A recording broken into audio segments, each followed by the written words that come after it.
Joke time muna po mga kababayan. Padala ni Fernandez Randy. Yung kwentong katatawanan niya, may isang pasyente pumunta sa kanyang doktor para magpa-opera ng kanyang mata. After 1 week, bumalik na yung pasyente sa kanyang doktor para ipatanggal yung binda sa kanyang mata. At siyempre, para i-check na rin ng doktor kung naging successful yung kanyang operation.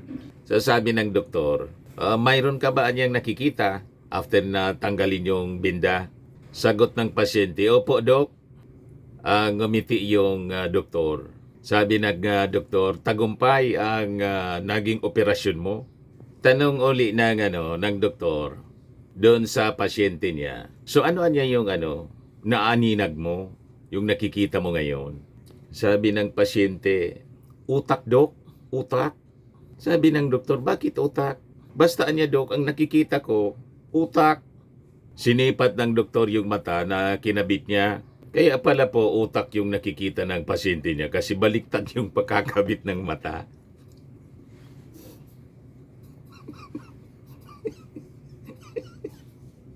Yung naaninag ng ganyang pasyente, baliktad yung yung kaitiman nasa loob.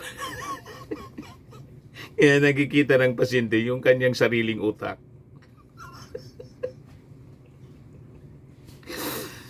Baliktad yung pagkakabit ng mata po. Anyway, joke man lang po. Matik na, 200 pesos. Kasali ka na rin sa ating monthly draw, 5,000 pesos pag nabunot yung pangalan mo.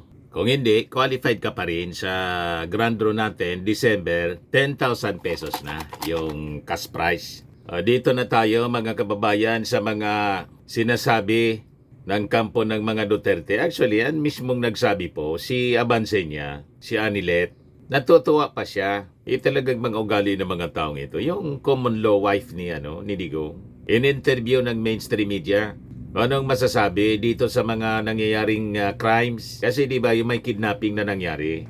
And the other day, binaril, butit hindi namatay, yung dating mayor ng Albuera, si Kerwin Espinosa. Pero yung reaksyon ni Hanilet tungkol doon sa kidnapping na pinatay yung isang negosyante, congratulations sa niya. Yan gusto ninyo. Kasi pinalalabas niya talagang ang ating administrasyon walang binatbat kumpara sa paglaban sa krimen mga kababayan ng kanyang asawa ni Digong, yung administrasyon ni Digong, sinupalpal po ni Yussi Castro.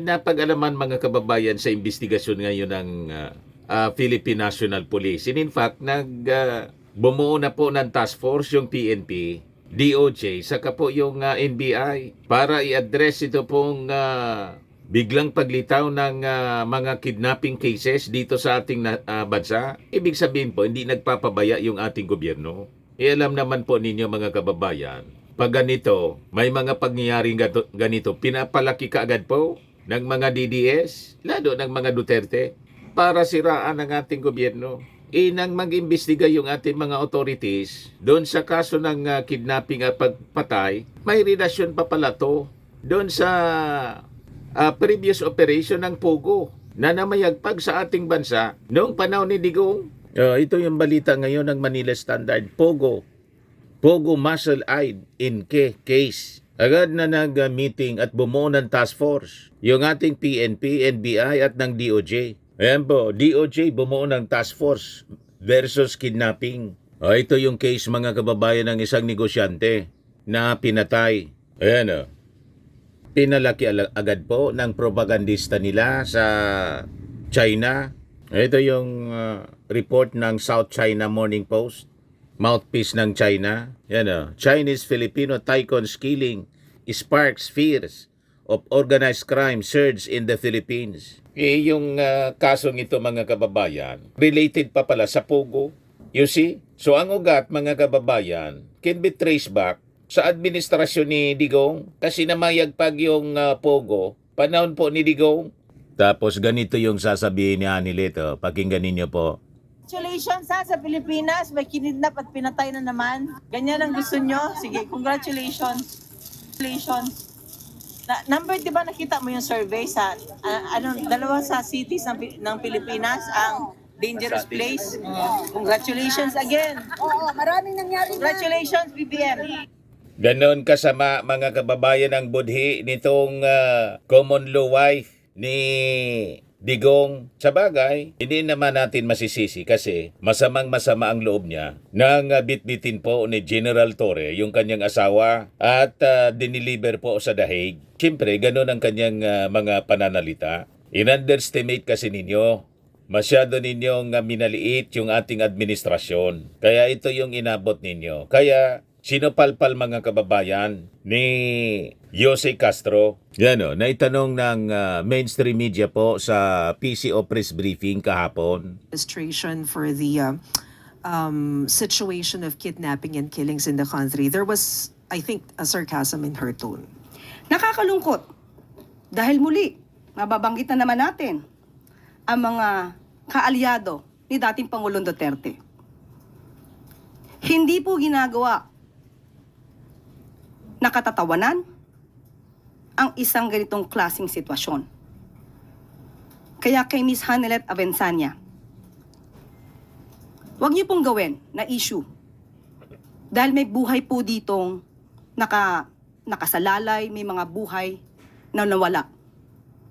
Huwag niyong gawing issue ito at gawin niyong katatawanan ang gobyerno. Let this soft mineral Hindi natin malaman bakit ganon ang naging attitude ni Miss Hanelet. Parang ikinatutuwa pa ba niya na may mga ganitong sitwasyon sa bansa? Hindi ba dapat bilang Pilipino, nagkakaisa tayo upang ang bansa natin ay umangat? Hindi lamang para sa taong bayan at para na rin mapakita natin sa buong mundo na ang Pilipinas at ang mga Filipino ay nagkakaisa. Huwag silang gumawa ng gulo dahil hindi po yan maganda. Huwag nila simulan ang gulo sa pamamagitan ng pagbibigay ng ganitong mga klaseng remarks o pananalita. Ang Pangulo po at ang administrasyon ay kinukundina ang bawat krimen na nangyayari sa bansa. Sa katunayan nga po, nagpatalaga na po ang Pangulo, nagkaroon na po ang PNP ng Special Investigation Task Force para mag-focus po sa kaso na ito ni Mr. Anson Ke. At itong si Police General Elmer Ragay, a former director of the Anti-Kidnapping Group, ay na-relieve na po dahil hindi po nasisiyahan sa pagkakataong ito sa kanyang performance. Kaya po ang itinalaga ay si Police Colonel David Poklay, na dati pong Criminal Investigation and Detection Group. Kasama po siya dyan dati. So, makakaasa po ang taong bayan at ang buong sambayanan na hindi po tutulugan ng gobyerno ang mga ganitong klaseng sitwasyon. Pananatilihin po natin na magkakaroon ng hustisya. Bibigyan natin ng hustisya ang dapat nabigyan ng hustisya at hindi po natin hahayaan na mangyaring muli ang naganap sa mga naging biktima ng EJK. Kaya muli pinapanawagan po natin kay Miss Hanelet Avensanya, huwag na po sana mamutawi sa inyong bibig ang mga gintong klaseng pananalita. Dahil hindi po rin natin gugustuhin i-congratulate ang dating Pangulong Duterte sa mga nagawa pong EJK. Dahil po buhay po ang pinag-uusapan dito. Basag na basag po yung yung common law wife ni Digong. Pinalalabas nila mga kababayan, inutil yung ating gobyerno. Kung titingnan mabuti mga kababayan, itong mga nangyaring krimen, spillover ito, mga kababayan, sa mga polisiya ng previous administration. Ito ngayon ang lumalabas po sa investigasyon ng PNP. Yan PNP chief says to reveal big twist in kidnap murder after filing cases. Sabi dito sa kwento ng Manila Standard, a group of debt collectors related to illegal pogo operations may be behind the kidnapping and murder of businessman Anson Ke and his driver Armani Pabilio, sabi po ng Philippine National Police kahapon. Ayon kay PNP spokesperson Brigadier General Jane Fajardo, The same group was previously tagged in a similar kidnap for ransom case last year but did not elaborate. Sabi niya, the manner on how the kidnapped victims were killed, even the use of duct tape to cover their victims' faces, our two victims were put inside a nylon bag and their hands were tied behind. It is similar to the first incident involving a Chinese national last year, sabi po ni Fardo. The group we mentioned is in the first incident and maybe connected with this new case was involved before with the Pogos, in that their modus operandi is they are allegedly the collectors of debt in relation to Pogo operations. Yung may mga pagkakautang pa, kinikidnap nila. You see, sabi po ni Justice Secretary Boying Rimulya, the scenario niya was also brought up during his meeting with the Philippine National Police, National Bureau of Investigation, and members of the Federation of Filipino-Chinese Chambers of Commerce and Industry. He said they are looking into all possible motives behind the murder, including reports of alleging that ex-Pogo bosses were demanding a refund from Ke. Kasi siyempre, pinatigil na po yung operasyon ng Pogo. Sinisingil ngayon mga kababayan, itong si Ke ng mga Pogo bosses, kaya po siya kinidnap. Kita ninyo? Spillover ito ng mga previous administration nang mamayagpag po ang Pogo operation sa ating bansa. At sunod-sunod yung mga nangyaring kidnapping and other crimes related to Pogo operations. Kaya nga po pinatigil ng ating Pangulong Bongbong Marcos. Pero may spillover pa. Tapos ganun yung sasabihin ni Abansenya. Ba't hindi niya tingnan kung ano yung previous na mga incidents of crimes during the time ng kanyang asawa na si Digong? You see? And in fact nga ngayon mga kababayan, based sa crime index, bumaba nga po ang crime incidents dito sa ating bansa. Ito mga isolated cases. Yan pampatunay Tingnan ninyo. Report ng March 26, 2025, report ng GMA. Philippines crime rate dips by 18.4% in January to March 2025, sabi po ng PNP. Maingay lang po sila. Sige lang ang hanap nila ng buta sa ating administrasyon. Pero kung titingnan mo, ang nangyayaring krimen po mababa as compared sa previous administration. Ito yung press con ni Boying Rimulya at ni General Marbil with the Chinese community, mga businessmen. We thank you for your continued support. So without further ado, we would like to hear from the Secretary of Justice, Secretary Boying Rimulya. Good afternoon. We called the meeting with the Philippine Chinese Chamber, or the different groups within the Chinese community, the Phil-Chi community. And I brought with me two of the most important people for law enforcement. Of course, we have Director General Marbil, the head of the PNP, and Judge Jimmy Santiago, the head of the NBI. At we had a pre-meeting before that where we discussed the creation of a task force. At that will be drawn out over the weekend, and the result will be announced next week by Miko. Miko, ikaw na mag-announce, no? Okay. Then after that, besides this matter, meron na kasing ideas kami kung ano nangyari with this the crime that happened to the victim who was found in Rodriguez Rizal. And we had an idea about this. We were talking to each other already prior to this since last week. Actually, I got involved lang nung Monday. But since last week, and I was talking already to Chief Marbil about it. Almost every day na tayo nagkikita, Almost every day na kami nagkikita ni Chief Marbil. And of course, Judge Jimmy, ka-text ko araw-araw rin to make sure that everything is okay.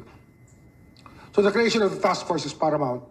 We have to choose people who will at least exemplify the values that we hold dear to the PNP and to the NBI and to the DOJ. At ang aim dito is to have a higher visibility leadership that people can talk to pag mayroong problema. Kasi ang problema, when these things happen, a lot of them don't trust. Marami hong doubt about law enforcement and government. Ang maraming tao, they'd rather do it themselves.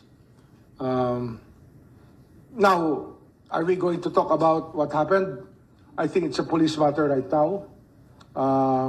We're undergoing all the evidence gathering, and but we will give a few words to General Marbil and to Judge Santiago before we proceed to the next item in our agenda. So, Chief. Actually, dun sa kidnapping, what happened to dun sa ano natin, si Anson Tan, it's a different kind of kidnapping. Sabi ko nga, hindi lang to kidnapping, and how we see it, it's more of, I guess, sorry, I just want to, more than that, and we'll just come up with the investigation after this. We just want to clarify kung talagang how it was done. But we have already mga leads that will entail us. Ang hiningi lang po namin with our the beloved SOJs to help us with yung kaso po natin, build up yung cases natin. So we'll be sharing yung mga leads po natin with the PNP, what we got. And of course, they got something kasi tama po si SOJ. That was last week po namin pinag-uusapan niya. We're sharing notes, what happened. And sabi ko nga, may malaki kasi yung twist eh. So hanggang doon lang po ako after ng investigation. After we have completed the investigation and filed the cases, doon na po kami magsasalita what really transpired during the whole the process of negotiation and sa kidnapping itself po. Yun ang sinasabing twist po. Na-discover nila, may relation pa pala ito sa Pogo operations. Naniningil po. Yung mga boss ng Pogo, naniningil dito kay Antonque. Yun ang lumabas sa kanilang investigasyon. You see? O ngayon, doon naman po mga kababayan, sa pagbaril kay Albuera, former mayor, and mayoralty candidate ngayon, Kerwin Espinosa. Hindi man po napuruhan. Dito yung tama. Nagpa-presscon kahapon. Ay mga binanggit na pangalan, pati po si Richard Gomez nabanggit po. Ayan siya. Sabi diyan, hunt on for hitman who shot mayoral bet Kerwin Espinosa. Ito yung latest ngayon. 7 cops detained for slay attempt on Espinosa. So makikita ninyo, mabilis umaksyon yung ating mga authorities. Hindi po sila patulog-tulog. Yung mga hinuli po, mga police mismo, 7 cops. Yan o. Yan ang sabi. Mga kababayan ni General Jane Fajardo, spokesperson ng PNP. Sabi diyan, the Philippine National Police is currently holding 7 of its personnel on suspicion of involvement in the botched assassination attempt on Albuera Leyte mayoral candidate Roland Islabon Kerwin Espinosa. So sabi ni General Fajardo, 7 niyang mga pulis yung nasa kamay namin ngayon. Kinilala ang mga pulis bilang sina Colonel Ridante Arisa, Lieutenant Colonel Leonides Sichongo, Sergeant Alros Astilla, Corporal Arvin Jose Baronda, Corporal Jeffrey Dagoy, Corporal Alexander Riponte, and Patrolman Maricor Espinosa. Paliwanag ni Fajardo, itong mga pulis na to were caught inside a compound where the getaway vehicle of the suspected shooter tried to hide following a hot pursuit operation. Nadiscover rin mga kababayan, yung mga armas sa loob ng 2 vehicles. Sabi ni Fajardo, we conducted a pursuit operations because we had a motor vehicle of interest, a Montero, which allegedly fled the scene of the shooting in Ihari, sabi po ni Fajardo. We managed to catch up with it immediately. Upon entering the compound where the alleged getaway vehicle entered, we came upon the 7 cops there. Kaya sabi dito, the 7 detained PNP personnel were assigned to the Ormoc City Police Station. Following the incident, images were released online showing Espinosa wounded but apparently out of danger. However, rumors were rife that the mayoralty candidate staged the assassination attempt to drum up public support for his campaign. Pero buwelta ni Espinosa, sino man anya ang deliberately aimed to get shot near their heart.